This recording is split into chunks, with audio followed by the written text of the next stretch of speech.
Olá, seja bem-vindo ao Centro de Treinamento da Plataforma de Dados Microsoft SQL Server 2008 R2. Meu nome é Gustavo Maia Guiar e sou especialista em SQL Server. Hoje falaremos sobre replicação de dados. Se procurarmos o significado de réplica em um dicionário, encontraremos descrições como cópias, imitações, repetições, etc. Traduzindo esse termo para a tecnologia, a replicação de dados consiste na criação de várias cópias de um mesmo dado em locais diferentes. Não significa simplesmente duplicar o dado, pois as cópias devem ser administradas para garantir níveis de consistência, disponibilidade e autonomia. A replicação de dados pode ser realizada via software quando nos referimos a algumas linhas específicas, uma determinada tabela ou ainda um banco de dados. Por outro lado, quando precisamos replicar um volume, um disco ou ainda o storage inteiro, é comum recorrermos à replicação através de hardware. O uso da replicação permite vários níveis de granularidade. A replicação de banco de dados, por exemplo, permite desde a replicação de linhas ou colunas específicas até um conjunto de várias tabelas ou, eventualmente, um banco de dados inteiro. A replicação de dados é uma das tecnologias mais empregadas para a construção de bancos de dados distribuídos. Nesse slide, visualizamos uma implementação de replicação. Inicialmente, a aplicação submete instruções de escrita para o banco de dados, alterando-o. Posteriormente, esse banco de dados é replicado para suas 4 cópias, mantendo-as sincronizadas. Considerando que as réplicas são idênticas ao banco de dados original, uma consulta pode ser feita contra qualquer uma das réplicas, provendo assim cenários de alta disponibilidade e escalabilidade. A indisponibilidade do banco principal não compromete as consultas, e uma vez que esse esteja indisponível, é possível redirecionar as operações de escrita para uma das réplicas.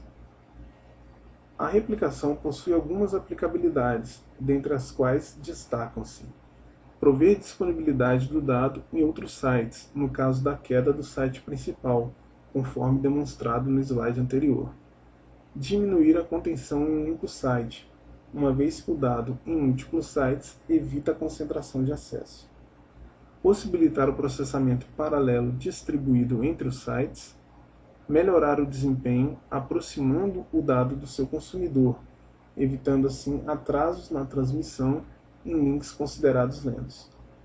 Permitir o uso de dados em aplicações desconectadas, pois essas podem trabalhar de forma offline e replicar os dados posteriormente. Para compreendermos como funciona a replicação de dados no SQL Server, faz-se necessário o esclarecimento de algumas definições.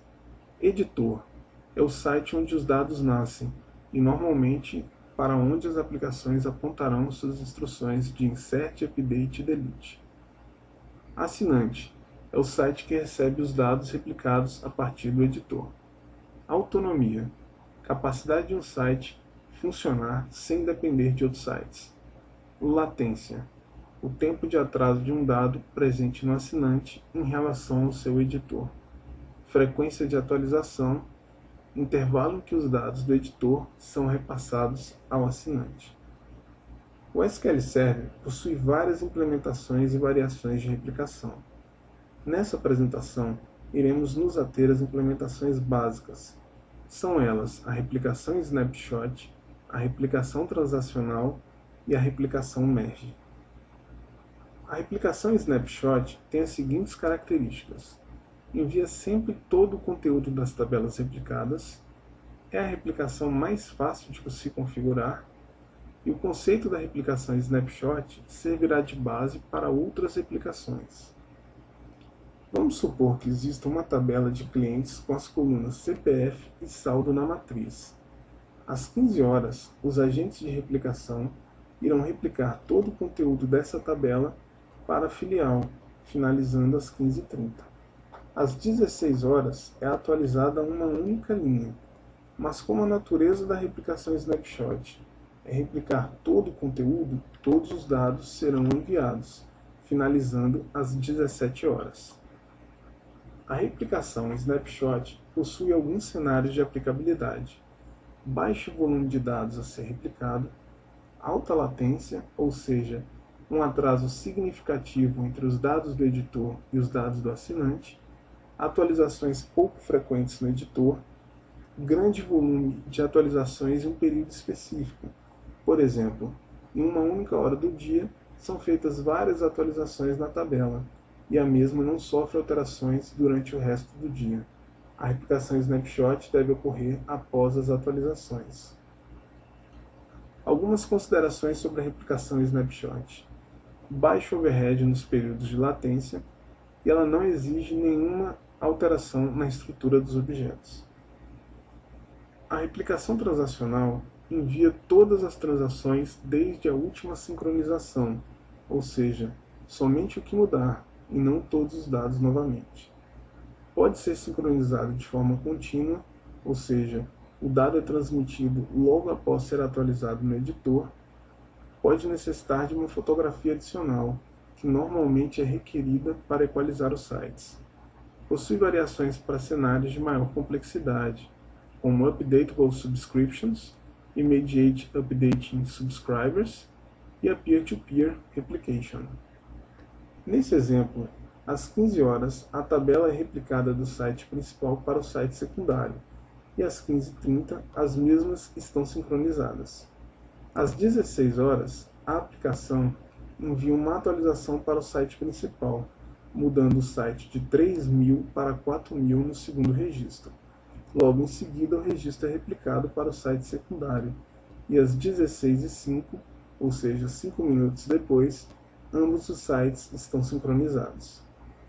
A replicação transacional possui alguns cenários de aplicabilidade: baixa latência, ou seja, deve haver o mínimo possível de atraso na sincronização dos sites; alto volume de inserções, atualizações e exclusões no editor, necessidade de propagar as alterações assim que elas ocorrem, propagação de dados para ambientes heterogêneos, como o Oracle e o DB2. Algumas considerações devem ser feitas. Há um maior overhead para monitorar os registros alterados, pois, diferente da replicação snapshot, os agentes de replicação transacional rodam continuadamente, mesmo que não haja atividade no editor.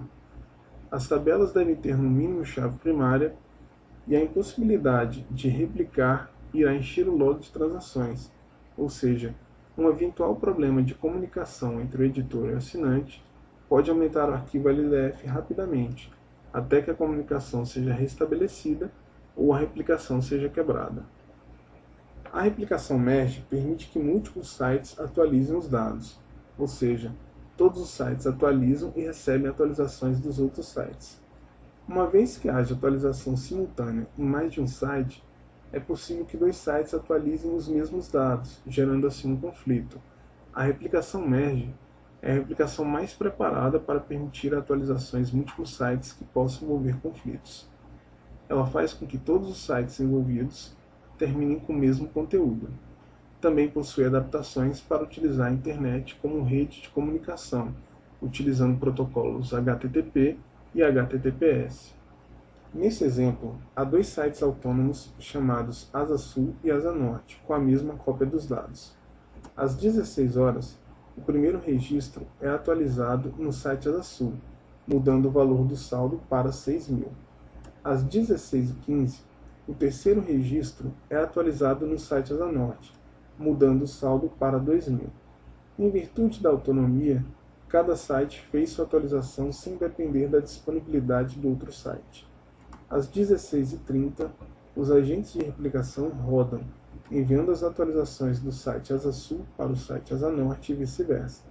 Ao final, ambos os sites terminam com o mesmo resultado. Esse exemplo é muito semelhante ao slide anterior, com algumas pequenas variações. Às 16 horas, o quarto registro é atualizado no site Asa Sul, mudando o valor de saldo para 8.000.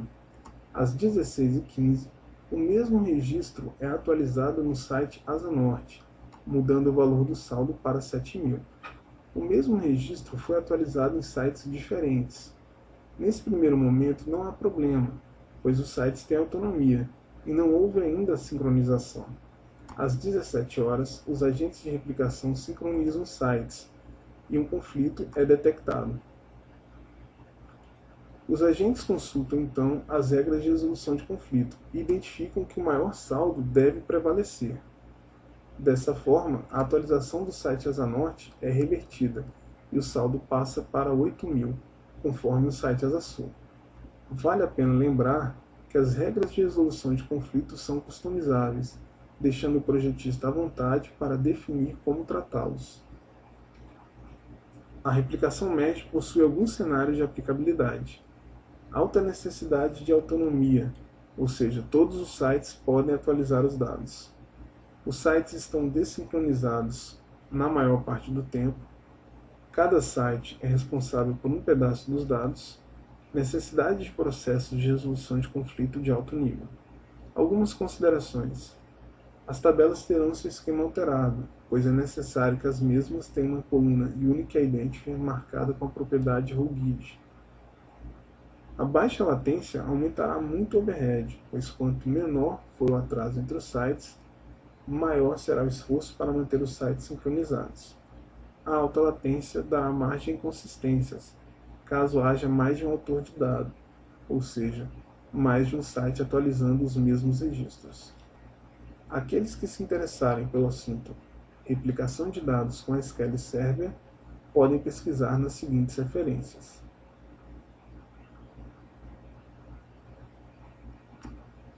Você acabou de ver mais um vídeo do Centro de Treinamento da Plataforma de Dados Microsoft SQL Server 2008 R2. Eu sou Gustavo Maia Guiar e falamos sobre replicação de dados com SQL Server. Muito obrigado a todos.